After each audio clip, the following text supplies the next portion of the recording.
와, 이것도 한국이 1위라고. 외신도 주목한 세계 랭킹 탑10에 한국이 이름을 올렸습니다. 최근 문체부에서 발표한 한국이 세계 랭킹에 이름을 올린 이야기가 주목을 받고 있는데요. 어떤 부분에서 1위를 차지했는지 함께 알아보러 가실까요? 우선 구독과 좋아요를 눌러주시면 영상 제작에 큰 힘이 됩니다. 40년 전만 해도 한국은 세계에서 그다지 큰 비중을 차지하지 못했던 나라였는데요.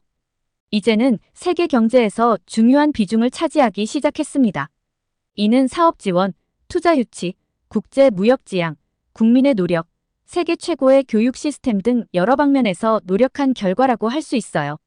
여러분, 전 세계에서 대중교통 이용률이 가장 높은 나라가 어디인지 아세요? 놀랍게도 그 답은 바로 우리나라, 한국입니다. 한국이 대중교통 이용률 세계 1위를 차지했는데요. 글로벌 시장 조사업체 스태티스타의 조사에 따르면 직장이나 학교를 통근 통학할 때 대중교통을 이용하는 비율이 한국에서 무려 41%에 이른다고 해요. 이 수치는 다른 나라들과 비교해도 매우 높은 편입니다. 최근 들어 기후동행카드라는 새로운 정책 덕분에 대중교통 이용률이 더욱 증가할 전망입니다.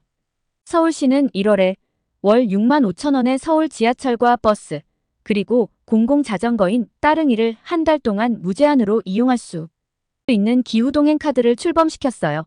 이 카드는 출범 후 2주 만에 33만 장 이상이 팔리며 큰 인기를 끌고 있다고 합니다.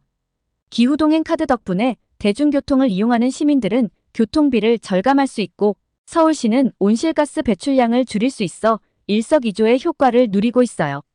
캐나다의 르 드부아르도 한국이 대중교통 선호 정책에 따라 도로망보다 철도망에 2배나 많은 예산을 투자했다고 전하며 한국의 똑똑하고 효율적이며 친환경적인 대중교통 시스템을 극찬했습니다. 한국에 이어 대중교통 이용률이 높은 나라는 폴란드입니다. 폴란드에서는 대중교통 이용률이 39%에 달한다고 해요. 바르샤바에서는 도심 트램, 버스, 지하철 등이 도심 곳곳을 연결하며 효율적인 대중교통망을 자랑하고 있답니다. 그 다음으로는 오스트리아가 34%, 멕시코가 33%, 스페인이 32%로 출퇴근 대중교통 이용률이 높은 나라들로 꼽히고 있어요. 반면 미국의 경우는 어떨까요?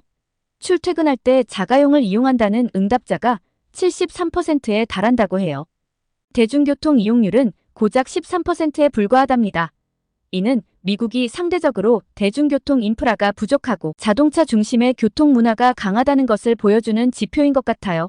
이렇듯 한국의 대중교통 시스템은 다른 나라들에게도 좋은 모델이 되고 시민들의 생활 질을 향상시키는데 큰 역할을 하고 있답니다. 폴란드에서는 대중교통 이용률이 39%에 달한다고 해요. 앞으로도 한국이 이러한 분야에서 선두를 달리며 세계적인 모범 사례로 자리 잡기를 기대해봅니다. CEO 월드의 최근 데이터에 따르면 한국은 2024년 세계에서 두 번째로 최고의 의료 시스템을 보유한 국가로 선정되었습니다.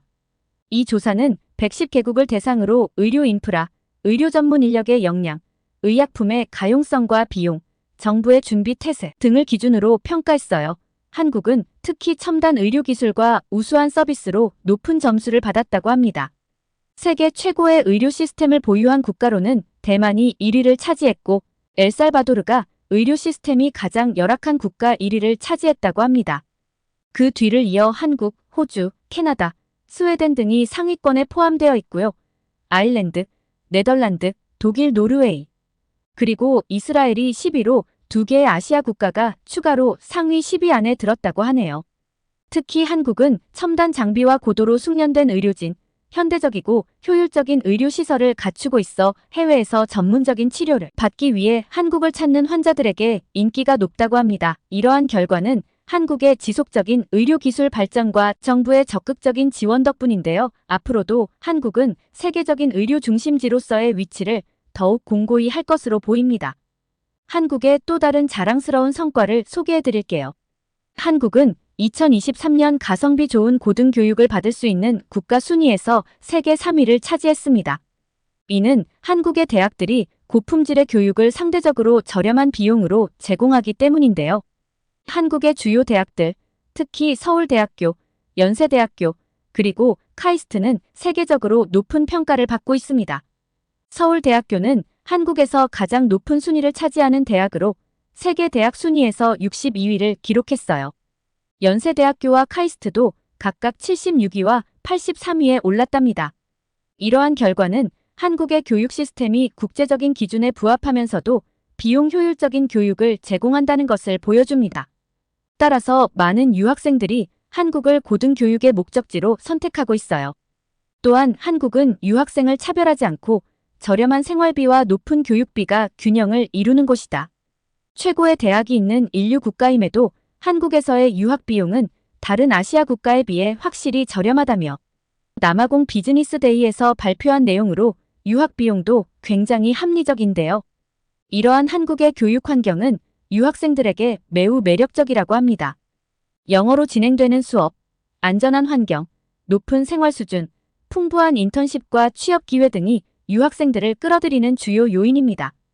또한 한국의 교육기관들은 국제적인 협력과 교류를 통해 글로벌 경쟁력을 더욱 강화하고 있다고 합니다.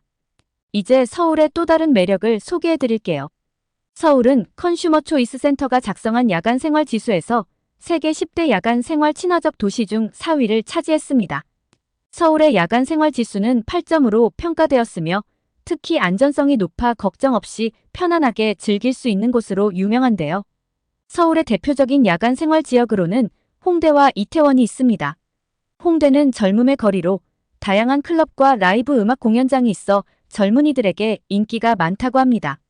반면 이태원은 다양한 국제 요리와 외국인 친화적인 클럽이 있어 다양한 연령층이 즐길 수 있는 장소라고 하는데요. 서울의 야경은 네온사인과 흥겨운 음악으로 가득 차 있으며 홍대와 같은 곳에서는 올빼미형 인간들에게 특별한 즐거움을 제공합니다.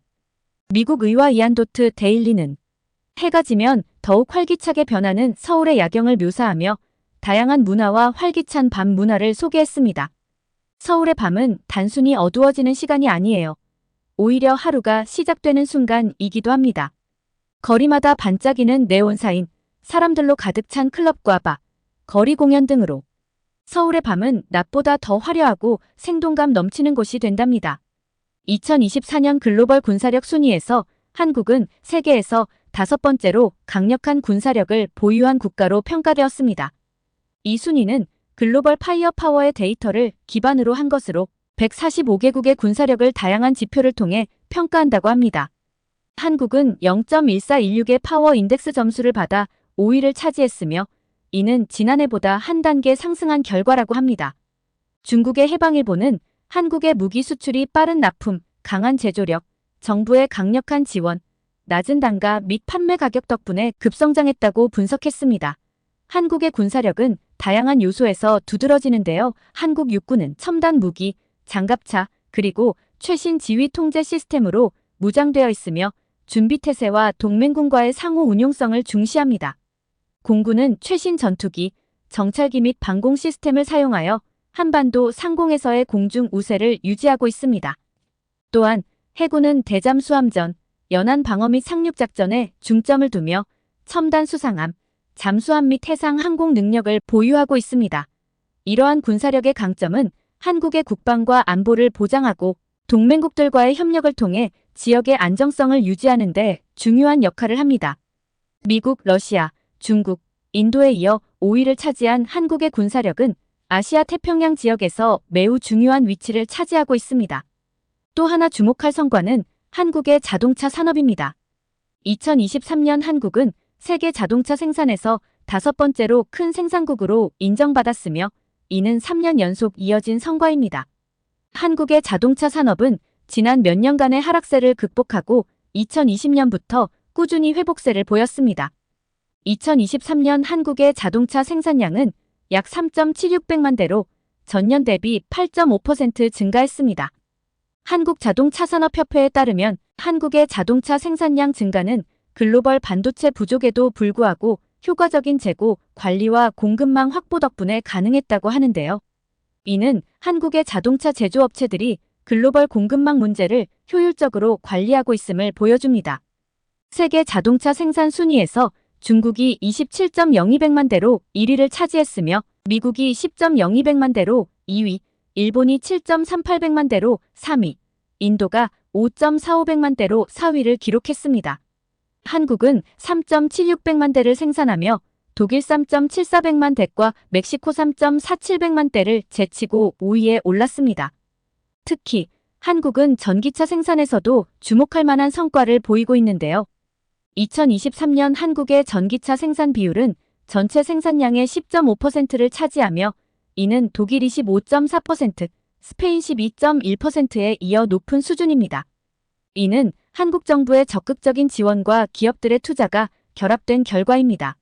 한국의 자동차 산업은 전기차와 자율주행차 등 첨단 기술 도입을 통해 지속적인 성장을 기대하고 있습니다. 정부는 전기차 충전 인프라 확대와 같은 정책을 통해 전기차 시장을 지원하고 있으며 이는 국내외 시장에서의 경쟁력을 강화하는 데 큰 도움이 되고 있습니다. 또한 한국은 높은 노동력 가용성, 연구개발 노력, 지리적 이점 등 다양한 요인에 의해 자동차 산업의 성장 잠재력이 매우 크다고 합니다. 오늘 여러분과 함께 한국이 세계적으로 인정받는 여러 분야에 대해 이야기 나눠봤어요. 대중교통, 의료 시스템, 고등교육, 강력한 군사력, 그리고 자동차 산업까지 한국의 다양한 성과들은 우리 모두의 자랑입니다.